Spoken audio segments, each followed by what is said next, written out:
김대중의 영부인으로 널리 알려진 고 이희호 여사. 현대사에서 이희호 여사는 한국 여성 인권의 1세대 인물로 그 시대에 보기 드문 학력 높은 신여성의 표본으로 볼 수가 있습니다. 1922년 출생으로 이용기, 이순희의 8남매 중 넷째로 태어나게 됩니다. 아버지는 한국의사 면허 4호로 유력병원의 병원장을 지냈고, 어머니는 한의사 집안의 딸로 부족함 없이 유복하게 성장하죠. 여자도 많이 배워야 한다는 뜻에 재학 당시 반장을 지내며 리더십이 있었다고 전해집니다. 18세 무렵 어머니의 사망으로 어린 나이에 큰 충격을 받았다고 전해집니다. 이 무렵에 여성으로서의 삶에 대해 깊은 고민 끝에 평생을 3가지 결심을 하게 되죠.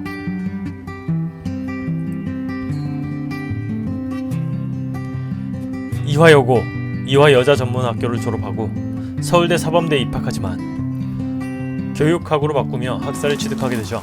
활동적이고 밝은 성격의 이희호는 재학 중에 사범대 대표, 학도호국단 부단장 등을 맡으며 활발하게 지냅니다. 자기 손기 멘트만 봐도 활발함이 느껴지죠. 내가 히히호호하고 크게 웃어서 이름이 이희호라고 소개했다고 합니다. 재학 당시 매우 밝고 적극적으로 활동했다고 전해지며 학교를 졸업할 때 한국전쟁이 발발하게 됩니다. 피난길에 올랐음에도 대한여자청년단, 여성문제연구원 등을 창설해 활동했다고 합니다. 거의 최초의 여성인권 단체로 이태영, 김정래 등과 함께 1세대 여성운동가로 뽑히죠. 일제강점기와 한국전쟁 발발 시기 극도로 보기 드문 고학력자로 손에 꼽는 수준입니다. 당시 고등교육 이수 여성이 전체 여성의 0.02%에 해당하니 어마어마한 수준이죠. 개신교였던 이유는 본인의 높은 학구열과 당시 목사였던 미 공군 출신 목사의 추천으로 1954년 미국 유학비로 오르게 됩니다. 재력가의 집안이었으나 유학 비용은 어마어마해서 공장에서 일하며 학업을 마쳤다고 합니다. 램버스대 사회학 학사, 스칼리대 대학원 석사를 취득 후 귀국하죠. 이후 잘나가는 여성 인권가로 이화여대 강사, YMCA 총무, 여성단체 협의회 이사 등을 역임합니다. 손꼽히는 여성 인권가였던 이희호는 1962년 돌연 김대중과 결혼합니다. 지금이라면 김대중의 영부인으로 불리지만 당시에는 번번이 낙선하던 정치인으로 애 둘의 사별, 게다가 2살이나 어린 김대중과 결혼해 매우 안타까운 분위기였다고 합니다. 이 둘의 만남은 51년으로 거슬러 올라갑니다. 1.4 5퇴 당시 피난민을 자신의 배로 이송했던 김대중, 이때 도움을 받았던 김정래가 간부들과 함께 만나게 되며 첫 만남을 가지죠. 이후 서울대 모임으로 면학 동지회가 면우회로 바뀌며 외부인과 함께 시국을 논하게 됩니다. 이때 김대중이 자주 참석하여 서로 호감을 가지게 되는 중요한 매개가 되죠. 하지만 당시에는 개운제를 더 선호하는 마음이 더 컸다고 합니다.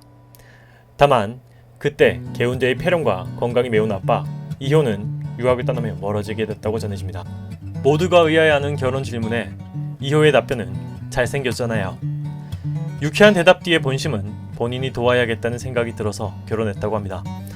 어렵게 정치의 기회를 잡은 김대중은 오랜 날견의 시작, 박정희의 쿠데타에 밀려나게 됩니다. 이때 이희호 역시 탄압을 받으며 여성운동을 접고 남편의 가시밭길을 함께 걷게 되죠. 남편이 감옥 생활을 할 때마다 해외 유력 인사들에게 친필 편지와 서한을 보내 국제적으로 금응에 앞장섰으며 김대중의 가장 가까운 비판자이자 조력자로 여생을 함께하게 됩니다. 여성인권이 취약했던 김대중 재임 당시 여성가족부의 출범과 다양한 복지 정책은 이희호의 영향이 매우 컸다고 볼 수 있습니다. 2002년에는 유엔 총회에 참석해 연설을 하기도 하죠. 이때의 연설은 유엔 역사상 기조연설한 최초의 여성으로 기록되어 있습니다. 몇 가지 논란들도 존재합니다. 김정일 사망 당시 방북이 문제가 되기도 했습니다. 이는 김대중 사망 시 북한이 조문에 대한 답방이라 해명하며 일단락되죠. 다른 논란은 김진태 의원이 대통령 경호처 경호를 두고 문제를 제기한 것인데, 현행법상 여사에 대한 대통령 경호는 퇴임 후 15년까지라 부당하다는 것입니다. 허나 처장이 경호가 필요하다고 인정하는 경우 경호할 수 있다는 조항을 근거로 경호는 계속되죠.